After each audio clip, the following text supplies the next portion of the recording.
le numéro 9, ils nous disent « Trouve l'équation sous la forme fonctionnelle d'une droite D3 qui est perpendiculaire à D1 et qui a la même abscisse à l'origine que D2. » Donc, premièrement, concentrons-nous sur la première donnée. Elle a la même pente, elle est perpendiculaire à la droite D1.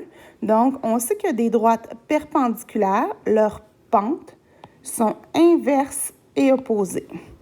Dans la droite 1 présentement, ça ressemble à la forme fonctionnelle de la droite, mais ce ne l'est pas parce que la forme fonctionnelle de la droite, on se souvient que le y est tout seul à côté du égal, donc ça me prend la forme y est égale à ax plus b. Il faut que je commence par la transformer, c'est-à-dire qu'il faut que je commence par me débarrasser du divisé par 7 qui est ici. Donc, pour se débarrasser d'un divisé par 7, on fait fois 7. Si je le fais d'un côté, je le fais de l'autre, mais je le fais partout de l'autre côté. Donc, fois 7 divisé par 7, ça s'annule. Il va me rester y est égal à 3 fois 7, 21. Donc, 21 35e de x plus 7.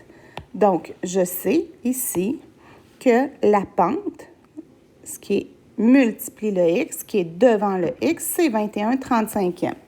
Donc, si ma pente, c'est 21 35e, je sais que des droites perpendiculaires sont opposées et inverses. Vu que ma pente ici, elle est positive, celle-là va être négative. Si c'était 21 sur 35, je l'inverse, ça devient 35 sur 21. Maintenant, ça me compliquerait moins mes calculs si je viendrais la réduire par 7. Donc, ça me donnerait moins 5 tiers parce que 35 divisé par 7, ça me donne 5. 21 divisé par 7, ça me donne 3. Donc, j'ai trouvé la pente de la droite D3. Ensuite, ils me disent, elle a la même abscisse à l'origine que la droite D2. Je sais que l'abscisse à l'origine, c'est la valeur de x quand y vaut 0. Donc, je prends ma droite D2, même si elle est sous la forme générale ici, ça ne change rien, et je vais venir remplacer la valeur de y par 0 pour être capable de venir isoler mon x.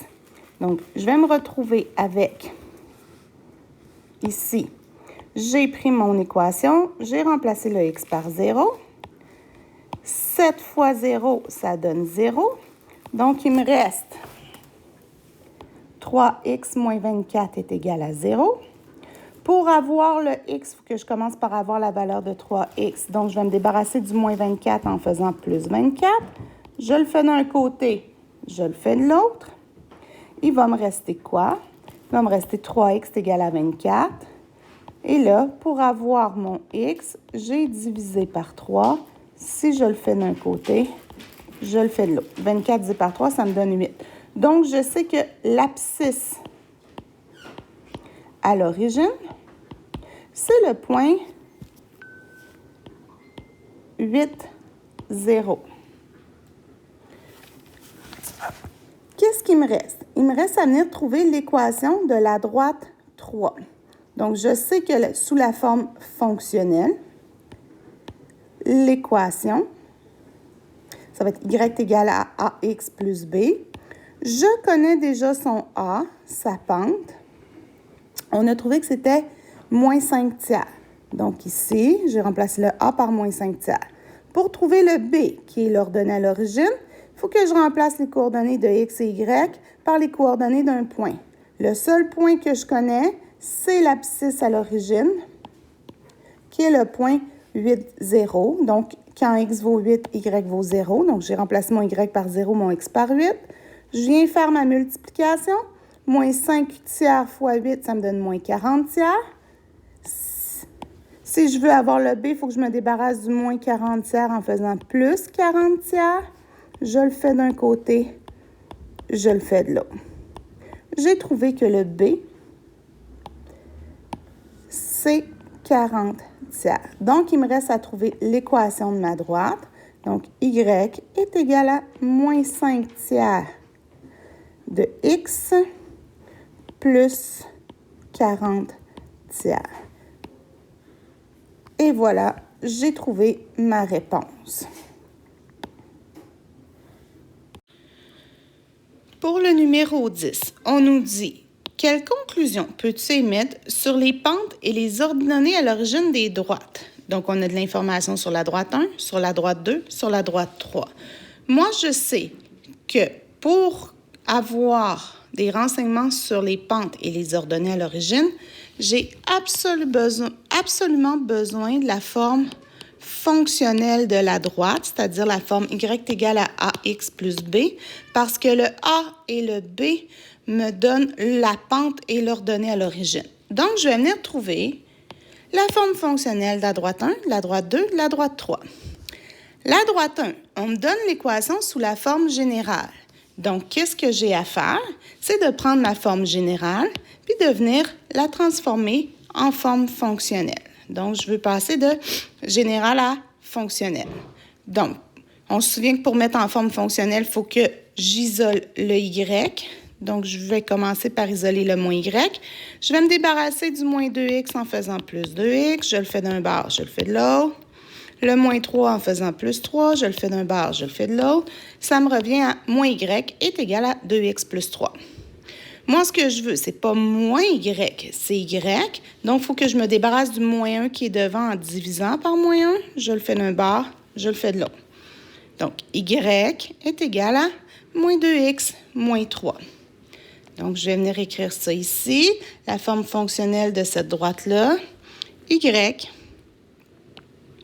est égal à moins 2x moins 3. Pour la droite 2, elle passe par les points moins 1, 0, 2, moins 12. Donc, ça, c'est notre secondaire 3. On est capable, à partir de 2 points, de trouver l'équation d'une droite. Donc, j'ai commencé par venir trouver ma pente en faisant y2 moins y1 sur x2 moins x1. Moins 12, moins 0, 2, moins 1. Ça va me donner moins 4. Je l'ai remplacé dans la forme fonctionnelle. Donc, j'ai remplacé mon a. Ça me donne y égal à moins 4x plus b. Mon x et mon y, je suis venue les remplacer par les coordonnées d'un point. Moi, j'ai choisi le point moins 1, 0. Vous auriez pu prendre 2, moins 12. Ça fait la même chose. Moins 4 fois moins 1, ça donne 4. Donc, si je veux isoler pour avoir le b, il faut que je me débarrasse ici du plus 4 en faisant moins 4. Je le fais d'un côté, je le fais de l'autre. Ça me donne b est égal à 4. Donc, mon équation fonctionnelle pour la droite 2, c'est y est égal à moins 4x moins 4. Maintenant, pour la droite 3, qu'est-ce qu'on me donne pour la droite 3? On me dit que l'abscisse à l'origine de la droite, c'est moins 5 huitièmes. Donc, j'ai moins 5 huitièmes ici. Et que son ordonnée à l'origine, c'est moins 5. Donc, j'aurai une droite à peu près comme ça. Donc, autrement dit, l'abscisse à l'origine, c'est la valeur de x qui est moins 5 huitièmes quand y vaut 0. Et l'ordonnée à l'origine, c'est la valeur de y quand x vaut 0. Donc, ça me donne 2 points pour trouver l'équation de ma droite. Donc, à partir de ces 2 points-là, je vais venir trouver l'équation de ma droite. Je peux trouver ma pente, y2 moins y1 sur x2 moins x1, donc moins 5 moins 0 sur 0 moins 5 huitièmes.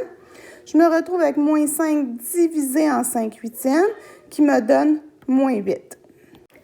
Maintenant, pour l'ordonnée à l'origine, je le connais déjà, c'est le b, c'est moins 5, je n'ai pas de calcul à faire.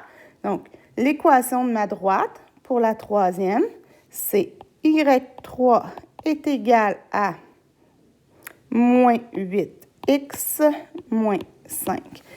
Donc, on me demande de regarder ce qui se passe sur les pentes, puis qu'est-ce qui se passe sur l'ordonnée à l'origine. Bien, je remarque que mes pentes, moins 2, moins 4, moins 8, donc ça fait toujours fois 2. Donc ici, c'est comme si j'avais fait un fois 2 à mes pentes.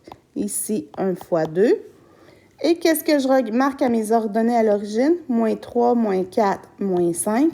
Donc, ça diminue toujours de 1. Donc, qu'est-ce que je peux venir dire en conclusion? Les pentes doubles et les ordonnées à l'origine diminuent de 1. Et voilà!